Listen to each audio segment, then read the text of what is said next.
Hello. All right. Hello, hello, lovely Tank here, aka your mama on a mission. It is in the evening, very, very late. I think it's almost 11 o'clock, but we're going to go ahead and read chapter 5, and it's called Outstanding. And I feel like that got darker. Hold on. See if I can bright. Oh, that's too bright. All right, let's see. All right, so it's called Outstanding, and the quote is a quitter never wins and a winner never quits. Let's take a sip of water. I am ready to go to bed. All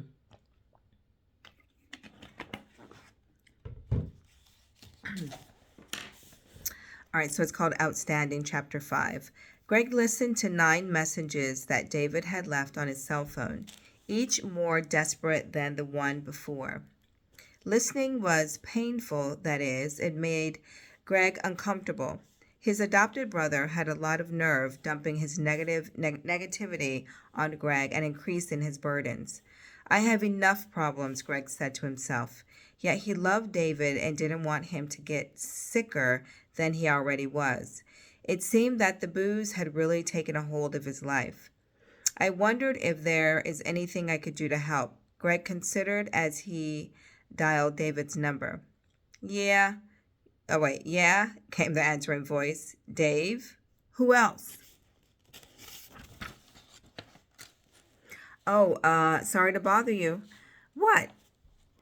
Sorry that you have to interrupt your precious personal schedule to call me back. I had just about given up on you. Greg wanted to say that he had long since given up on Dave, but for a second he held back. Then he said it aloud. I've almost given up on you too. Thanks a lot. What have I ever done to you? It's what you are doing to yourself, the drinking. I can tell. You know, when you're drunk. Right now I can tell that you're not. But I've got one hell of a hangover, the other said. I believe you. Listen, you should get help. There are places you could go, therapists, something like that. I can't afford it. I told you in one of my messages that I've lost my job. Yeah, sorry. I don't have any insurance coverage, and I'll be short on my rent this month. David didn't take the next step to ask Greg for a loan, though. That was clearly the direction of he was headed. Greg cut him off by saying, well, I'm broke too, at least until the next contract I'm able to get. Things are tough all around. Yeah, tough all around. See ya. The line went dead. When Greg landed in Las Vegas a few days later, his focus wasn't on David or Mia and was far from the fabulous strip. As always, there was a conversation in town, and the taxi line in front of the airport seemed a mile long. Waiting impatiently for his turn, he could not help but overhear a conversation taking place behind him. 2 women were sharing how excited they were after visiting San Diego. Excuse me, he said. I couldn't help but notice you were talking about my hometown. I was born and raised there. The lady said, Lucky you. What a great place. They started explaining how much they had enjoyed America's finest city. What had seemed like a dreary situation, being stranded in line, had become a great opportunity to meet 2 young women. Greg discovered that they had each just received a prestigious award called the Toya, Toya, as one of the 10 outstanding young Americans, those who exemplify the best attributes of the nation's young people, age 18 through 40. It was also interesting to learn that it was also interesting to learn that of the more than 600 young Americans honored since 1940, many went on to other achievements. John F. Kennedy, Gerald Ford, Anne Bancroft, Gail Sayers, Elvis Presley, Dan Quayle, Dr. Catherine Sullivan, Larry Holmes, and Bill Clinton, just to name a few. The event had been held a few nights earlier on the West Coast, and now these 2 winners were stopped by were stopping by Vegas on tour. The first young lady, Lauren Nelson, had a sparkle in her eyes as she detailed how honored she was to be on such a list of recipients.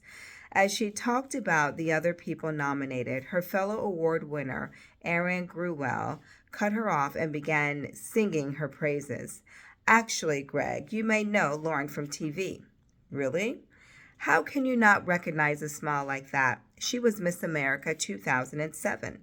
Nice, Greg managed awkwardly. How fun is that?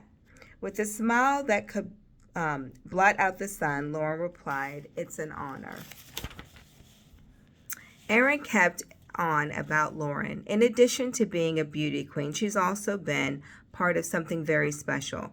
She is helping to protect children from online predators. Now I know you, Greg said. You dressed as a decoy to catch all those bad guys. One and the same, Lauren said. Someone needs to keep these people off the streets. When I was younger, I was personally approached by someone and knew even at that age that I wanted to do my part to stop it. Way to go, Greg said. Then he turned to Erin and asked, "What about you?" Before she could respond, Lauren grabbed Greg by the arm and began telling his friend's story. "Did you see the movie Freedom Riders?" Without waiting for an answer, she said, "Hilary Swank plays a school teacher to 150 inner city kids from California after the riots." "Oh yes, that was great. And the book was a bestseller too, right?" As the line moved forward, Lauren held on to her new friend and in an excited voice said, "That's it. In fact, it sold over 1 million copies." Well, the kids were considered outcasts. They didn't like reading or writing, or each other for that matter, and all they seemed to know was violence. Then in walks this bubbly school teacher who tries to bring them together. "I remember it well," Greg said. "She got the kids to start writing and helped them to find their voices by having them write about their lives." "Very good," congratulated Lauren Nelson. "You do know the story. And this is that teacher." She pointed to Erin Gruwell. Ooh, I just got a little bit of chills there. "I was just a catalyst for these young people, nothing more. The stories they told were their own, based on their personal experiences." Erin seemed genuinely modest about the whole thing. "There were always challenges from day one, and there still are. We've had death threats, letters from the Ku Klux Klan. People tried to ban us. The book was even sent to the FBI to investigate. But can you believe that? But that never stopped us, and thank goodness we kept going because these kids' stories have touched millions of lives. The project is even being used at Ivy League schools to help teach future teachers." Amazing, Greg managed. "But the main thing I learned," Erin continued, "is to be careful what you ask for." Feeling that she was about to say something profound, Greg reached into his pocket and pulled out his notepad. She explained, "Remember." And so I, too, grabbed my notepad so I can begin taking notes as we go. So grab a notepad if you are following in this journey of this book. So she explained, and this is what she explains, and then he writes down. "Goals are aspirations until they become real. Then they become responsibilities." So goals are aspirations until they become real. Oof, that's the truth.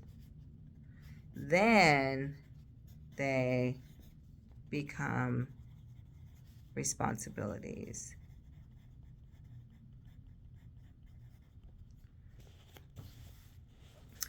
Lauren added, "We may desire a family, a new car, a big job, promotion, and then once we attain that, it becomes our new responsibility." because then we have a family that relies on us and a car that needs insurance and upkeep. And once we get that corner office, we take on tasks that are even greater than we had before. Aaron said, "That's exactly true. And now that we have all this attention and have people relying on us, our task is more powerful than ever. We must keep this mission going around the world, sharing that each of us is very important and has something to contribute. We couldn't stop now, even if we wanted to. But the good news is that we would love what we are doing to have no intention on letting up." It seemed no matter where Greg was or whom he found himself speaking to, the topic of finding one's purpose was a reoccurring theme. "What about you, Lauren?" Greg asked. "What keeps you going?" In my case, I didn't have as dramatic a story as Aaron. In fact, I can say that my life has had the completely opposite perspective than the kids she's worked with. What keeps me going is what I call focused faith. Oh, I like that. I'm going to write that down. Focused faith. Greg and Aaron looked at Lauren inquisitively. "Let me explain," she went on. "In today's world, it seems people are measured by how many things they can juggle at one time. We call it multitasking, how many balls we can keep in the air at a given moment. Then we wonder why nothing ever gets accomplished. What I can tell you is this. In my case, fixing my mind on one clear goal and mission at a time, trusting that it will work out, has been a great strategy. It has helped me accomplish tremendous things. It even helped me become Miss America, so that now I can use that success to concentrate my attention on helping children who need it most. I think of it like skiing." "Skiing?" Aaron asked. Greg listened intently. "Think of it this way. Imagine being a skier at the top of a mountain where your goal is to get down to the bottom. It may be challenging, yet you have faith in your ability to make it to the clubhouse where the fire is warm and a hot cup of cocoa is waiting. Now, many people take their eyes off of the end game once they get started. They may lose sight of their goal, or even worse, lose their faith and redirect their attention toward what they fear most, only seeing the obstacles along the way, like black ice, snowboards, or those pesky trees that seem to jump out of nowhere." Greg laughed. "Once these people experience a setback or fall, they may give up, take off their skis, and ask the safety team to take them down the hill. They quit on achieving their goal because they failed to keep their eye on the prize and to believe in their own talents. Making it to the clubhouse in this case," Aaron said. "Exactly. Now imagine these same people retaining their focus, faith that they can overcome those challenges, which are just part of the journey. So when they hit a bump and take a fall, they get back up knowing that that's one more obstacle out of the way and that they are getting closer to their goal, the bottom of the hill." As they neared the front of the line, they said their goodbyes. Greg offered the ladies his cab and waited for the next one. He was surprised at his own lack of impatience as he stood there reflecting on what he had learned. Once in the taxi, he dialed Mia's number on his cell phone. He was irritated that she did not pick up, forcing him to leave a message, the most recent of several, until he realized he had done the same thing to David. Oh, and remember, David was, I don't know if that's his brother or whatever they described him as in the past chapter. I think, like, not necessarily related, but grew up together. not like a blood brother, but they grew up together. But he realized that he had not taken his brother's call, so he was experiencing experiencing what he had put out, towards the other gentleman. So, but anyway, so we made it through chapter 5, and let's see what the quote is. I'm so tired, but let's see what the quote is for chapter 6. It says, poverty and riches are the offspring of thoughts. Ooh. Poverty and riches are the offspring of thoughts. Napoleon Hill. And chapter 6 is about formulating success. So for the next chapters and beyond, have a notebook handy, have a pen or pencil, and just kind of jot notes as you read along. And if I kind of stumble through things, I'm sometimes thinking and processing what I'm reading, and it's hitting me different ways. So it might cause some of the reading to be a little bumpy at times. Also, I probably need to have some glasses on, but I got to get new glasses. But more than anything, I'll tell you a little life hack is the best way to practice, your speaking and,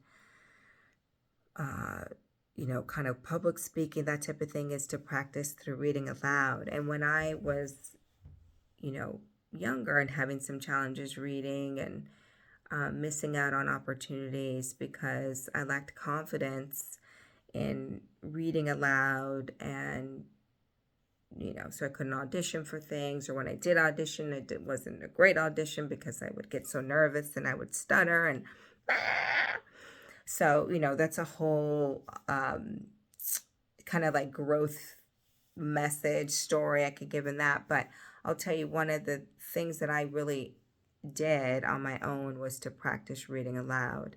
And so part of this process for me too is because I mostly work with children and have a lot of children, and so basically this kind of helps me to continue to sharpen my own axe, work on my own speaking skills, make sure that I'm still kind of learning and growing and being able to continue to evolve. So this is part of my own personal growth journey, and I'm happy to share it along the way. And feel free to implement any of the teachings that are being taught. All right, take care. Bye-bye.